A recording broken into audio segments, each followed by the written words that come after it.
Zach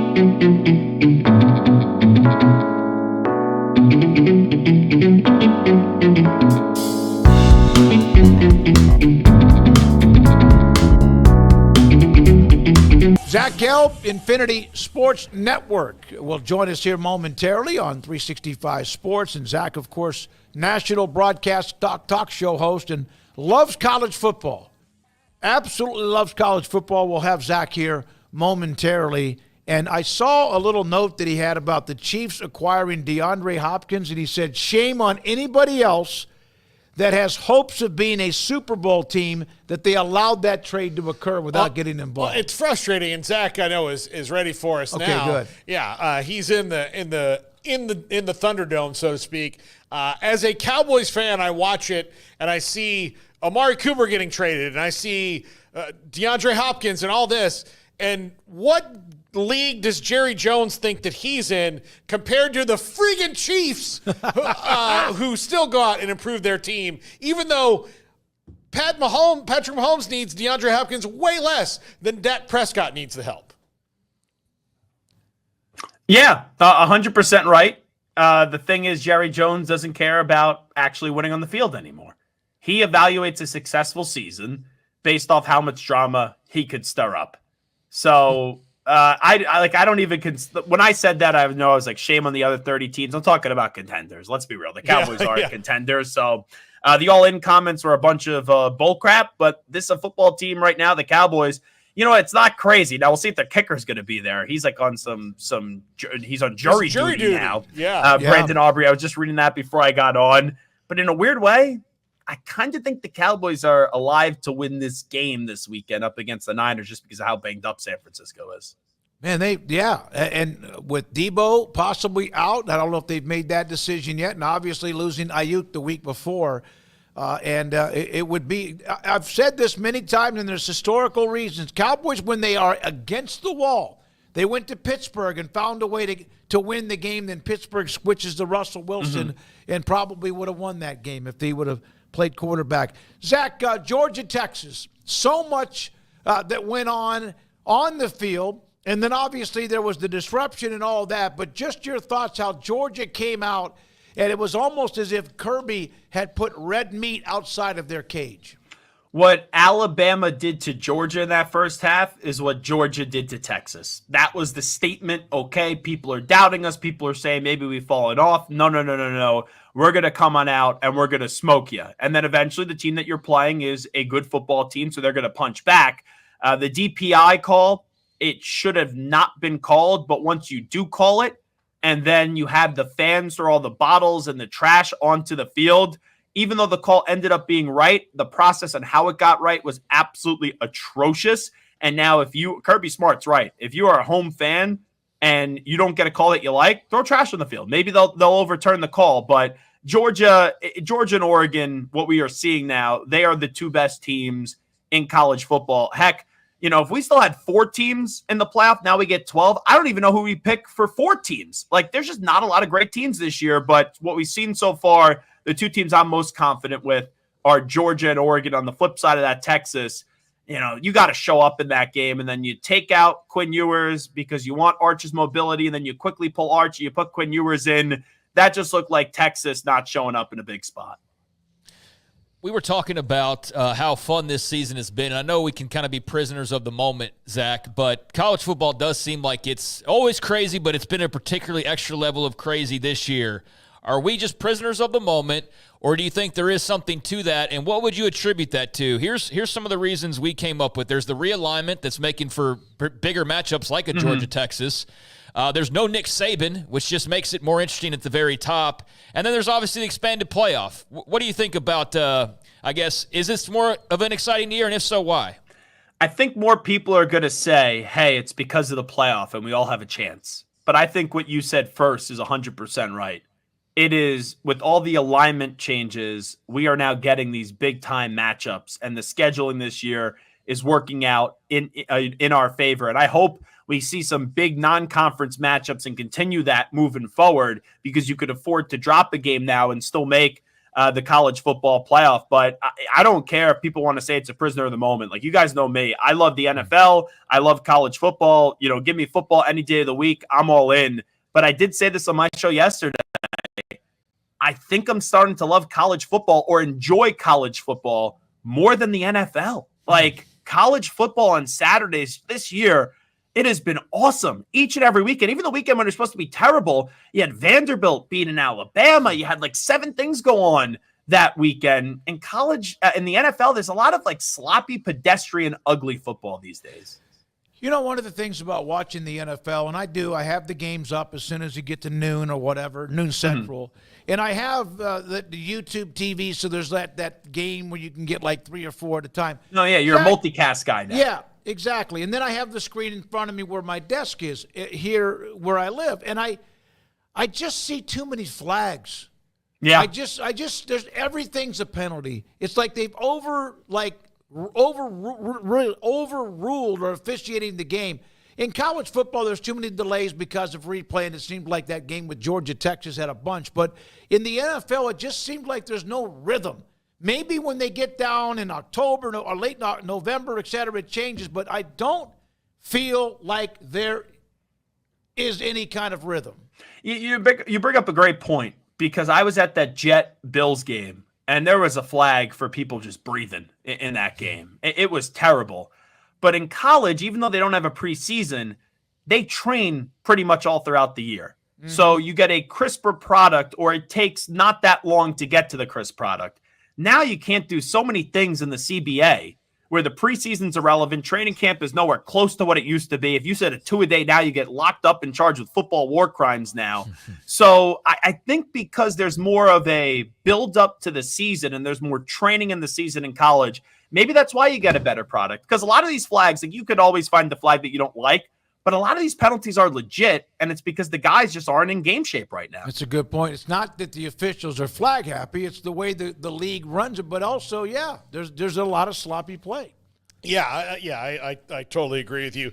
Zach, what do you think about Alabama slipping? Now, Saban's gone, so the door's open. They're not hoarding talent like they used to or able to because he's gone. Do you think Kalen DeBoer will get the grace from the all too understanding Alabama fans to point them back in the direction that they're used to? I think the people on Twitter, when they don't make the playoff, if they don't make the playoff, it's inexcusable. Now, with that being said, I think I'm like the biggest believer in Kalen DeBoer on the planet.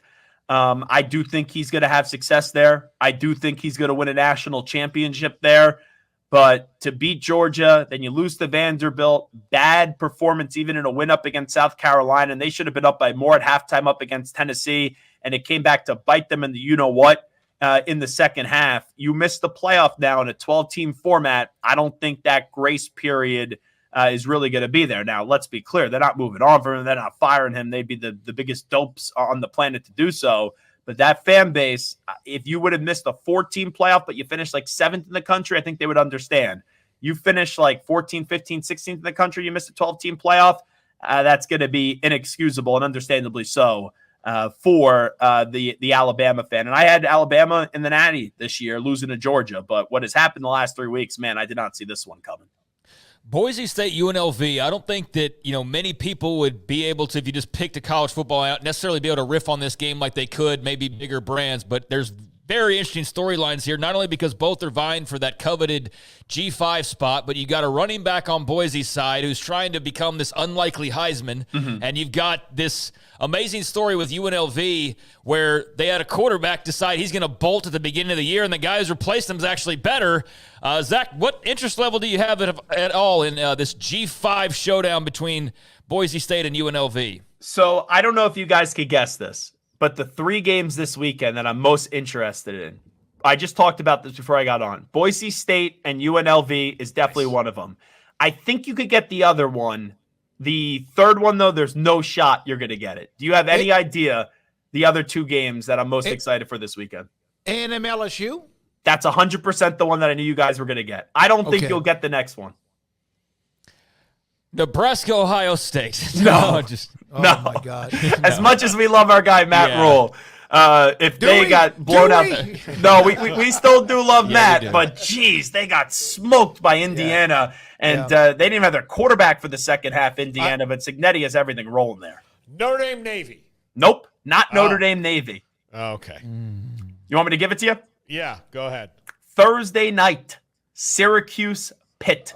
That was my Fran second Brown, baby. choice. That was my second choice. That is going to, and I'm not a fan of Syracuse. I love Fran Brown, but that's going to be a soundbite epic game afterwards. Whoever wins, Narduzzi or Fran Brown, and the way both quarterbacks are playing right now, that's a game Thursday night. I know you got Amazon Prime with the Thursday night game this week with the Vikings and the Rams playing, but that's going to be a heck of a game. I can't wait for that one. Yeah, that's a good call. That's a great game. Yeah, I'm really happy for Kyle McCord, who got shoved out the door after losing a game. Zach, he lost one game, and then here we go. He's there and putting up numbers.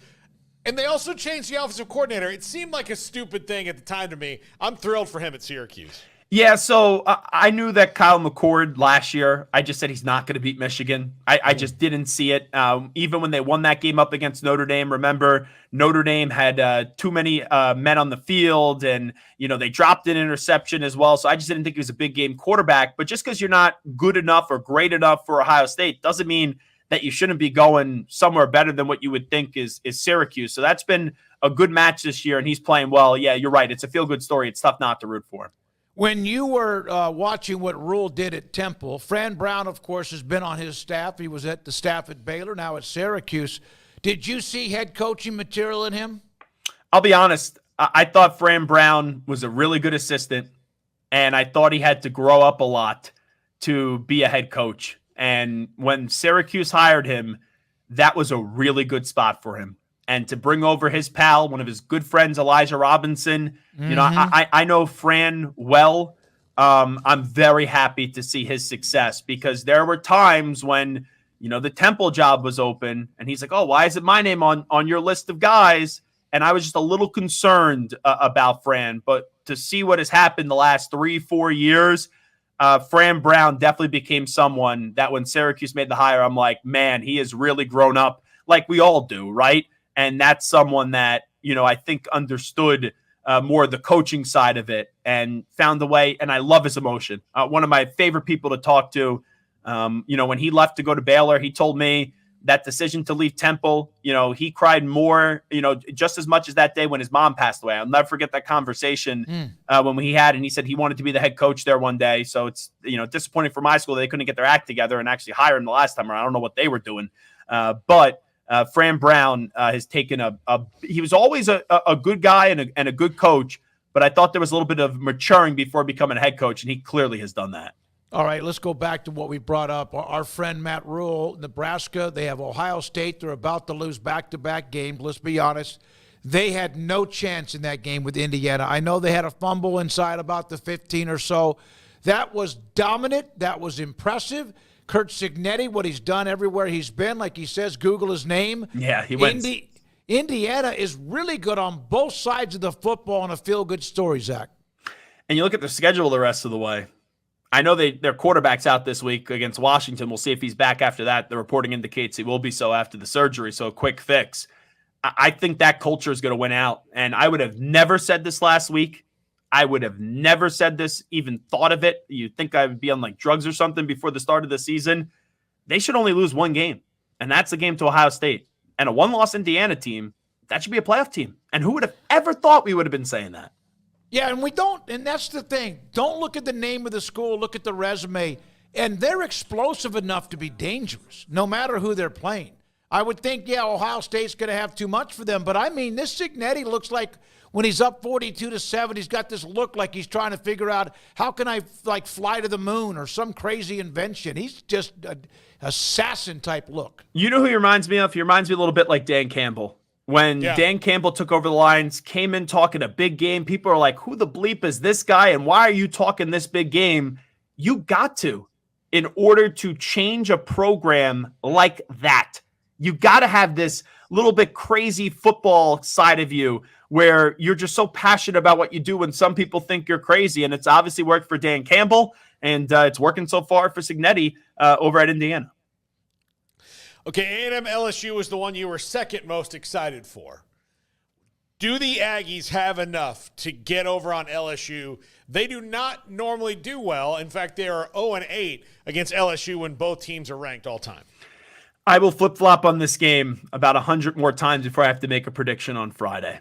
Do I think A&M can win the game? Absolutely. This A&M team is 1,000% different than the A&M team that we saw week 1 up against Notre Dame.